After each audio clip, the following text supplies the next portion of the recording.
Hello and welcome to Humanity Moments. I am so excited today to introduce you to Dr. Judith Friedman Rosen, who happens to be a friend of mine, so I'm going to call her Judy. Welcome, Judy. How are you? I'm very fine, thank you. So It's good to see you, Heather. We miss you up oh, north. no, I miss you too. It's so wonderful to see your face and to hear your story. So, we are talking about humanity, and you have some things that are going on, some things that you do, maybe making some connections. Could you share with people? Sure, this is an unbelievable story. So when I was young, I got involved in what they called the Free Soviet Jewry movement. And this was in the 60s and the 70s and 80s. And we advocated the release of Jews from the Soviet Union. And many of them the Soviet Jews went to prison. And the biggest, the most famous of all Soviet prisoners was Natan Sharansky, who was a member of became a member of the Israeli Knesset and the head of the Jewish Agency. But it was a whole movement. And I used to go to Manhattan with my children in the strollers and protest. Prior to that, I was in Israel and I went to all the protests in Washington.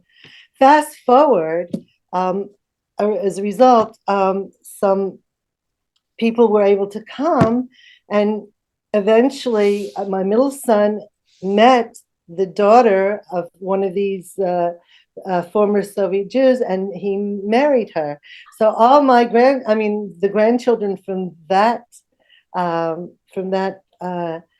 family are their other grandparents are from the former Soviet Jewry. Hmm. Now, a few days ago, a man by the name of Vladimir Epstein called me and he said to me, Judy, do you know that there is no memorial to the Holocaust in Queens? And Vladimir was one of those refuseniks. And in his day, he lived in Moldova and he was imprisoned by the KGB in prison. So he told me his family came ahead, but it took him a while. Then when he got here, he got very involved in helping people from the former Soviet Union go to parents for the children going to school. And he had this whole group that he started. And I was the president of the Central Queens Y at the time. And I provided him with a place to hold his meetings and do his programming.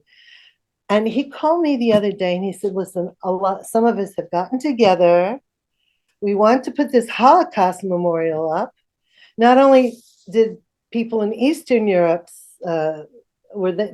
not only did they suffer, but in the former Soviet Union, in Moscow and in Russia, we suffered too.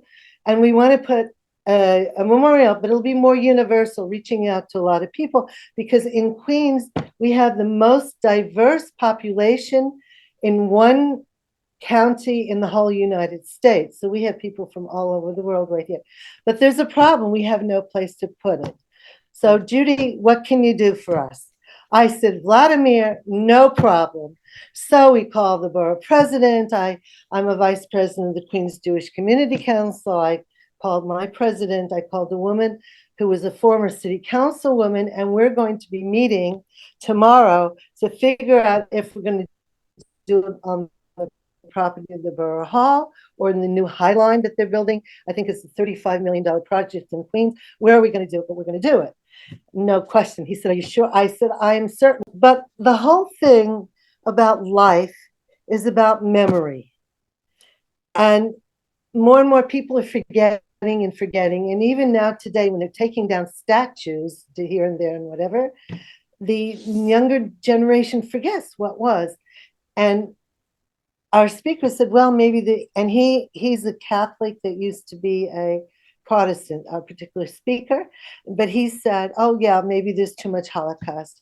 But it's not that it's the Holocaust, it's to remember so that we don't, like Santana said, so we don't forget the past, so the future will be okay. What would you recommend for people out there right now listening to you, if they want to do their part to expand humanity, do you have a tip for them? Yes, they should be activists. People can talk, and you can talk to your neighbor, and you can talk and complain. But you want to change things, you want things to go vote. Yeah. Vote and have things changed. You can't just sit back. Yes. Don't sit back. And I think that's one of my proudest things. And there's a professor at Brandeis University, very famous Jewish historian. And one day we were walking in Syracuse one evening. We were going to back from a program, and he knows me, and he said, "You know, Judy, you do." He said, he said, "You don't just do you don't just do things. You make history."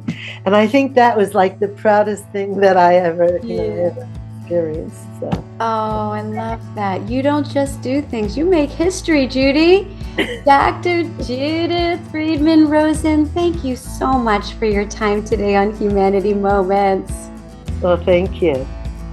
If you enjoyed this week's Humanity Moment, be sure to subscribe. You'll find the link below.